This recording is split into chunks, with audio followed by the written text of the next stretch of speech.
Pecinta sawit dimanapun berada, kami akan menyampaikan secara detail tentang gambaran umum dunia persawitan. Gambar ini kami rangkum berdasarkan data yang biasa kami lakukan selama mendalami pengelolaan sawit. Berikut paparan yang boleh saudara dengarkan. Pembibitan sawit. Pembibitan sawit adalah tahap awal dalam budidaya sawit. Proses ini dimulai dengan pemilihan benih sawit yang berkualitas. Bibit sawit kita pilih harus dari balai benih resmi, di mana dalam pemilihan ini sudah jelas tonase yang diperoleh oleh jenis varietas tersebut. Benih sawit yang baik harus memiliki kemurnian yang tinggi, bebas dari penyakit, dan memiliki potensi pertumbuhan yang baik. Selain itu juga, diketahui kelak berapa nilai produk dalam setahun. Sehingga, kita jelas dalam pemeliharaan bibit sawit ini hingga panen nanti. Kesalahan dalam memilih bibit merupakan tindakan awal dalam kegagalan dalam berkebun sawit. Setelah pemilihan benih, proses pembibitan dilanjutkan dengan penyemaian benih di dalam polybag atau wadah pembibitan lainnya. Benih sawit yang disemaikan harus ditempatkan di tempat yang teduh dan lembab dengan suhu yang stabil antara 20-30 derajat Celcius. Tujuannya supaya benih cepat tumbuh dan berkembang dengan baik. Tentunya kita tidak mau bibit sawit yang kita semai mengalami tidak ada perkembangan bahkan mati. Setelah 3-4 bulan, bibit sawit yang telah tumbuh dapat dipindahkan ke lapangan pembibitan. Di lapangan pembibitan, bibit sawit ditanam di tanah yang telah dipersiapkan dengan baik, dengan jarak tanam yang sesuai. Dalam posisi ini, bibit sawit sudah dilepas dari penutup untuk kelembaban. Namun perlu disiapkan juga penyiraman yang sudah disiapkan. Penanaman sawit. Setelah bibit sawit berumur 6-12 bulan, mereka dapat dipindahkan ke lapangan penanaman. Penanaman sawit harus dilakukan di tanah yang subur dan memiliki drainase yang baik. Penanaman ini tentunya harus dipancang dahulu karena jarak setiap varietas sawit berbeda-beda. Karena itu, kita harus mengetahui berapa rekomendasi yang diberikan oleh balai benih di varietas yang kita tanam tersebut. Sebelum penanaman, lapangan harus dibersihkan dari gulma dan tanah harus dipersiapkan dengan baik.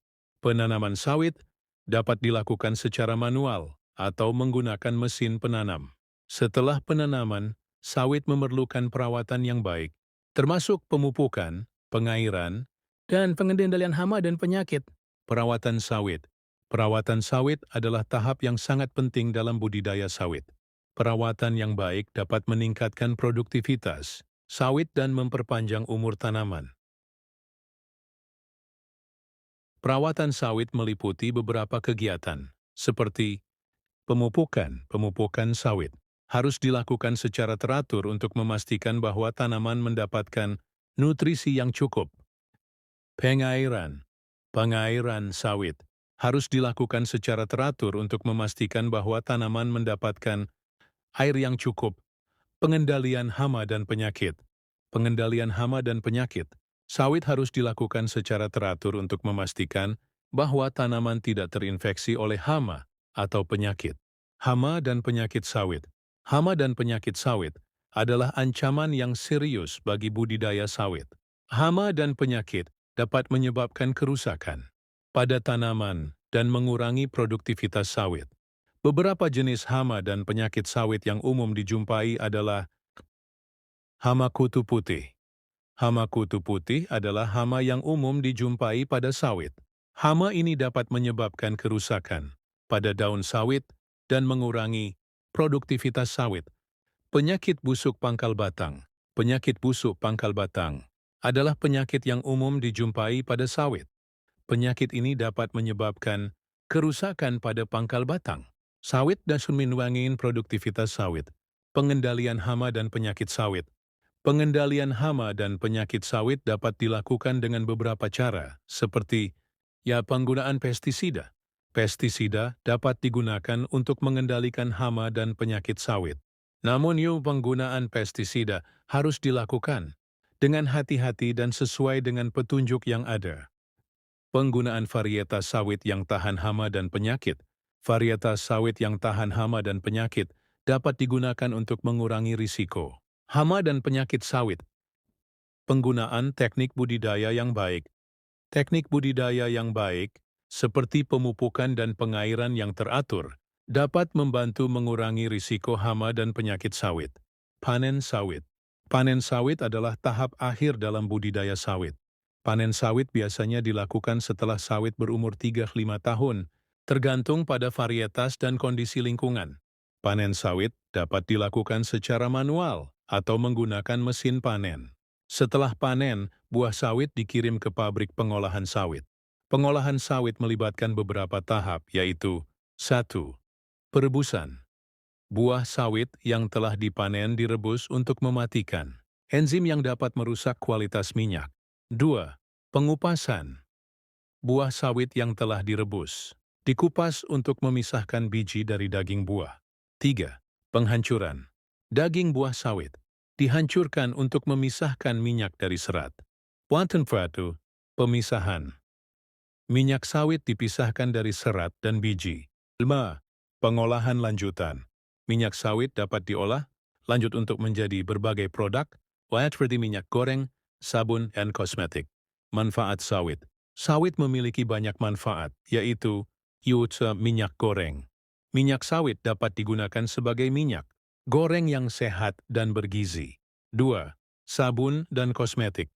Minyak sawit dapat digunakan sebagai bahan baku untuk membuat sabun dan kosmetik. 3. Biodiesel.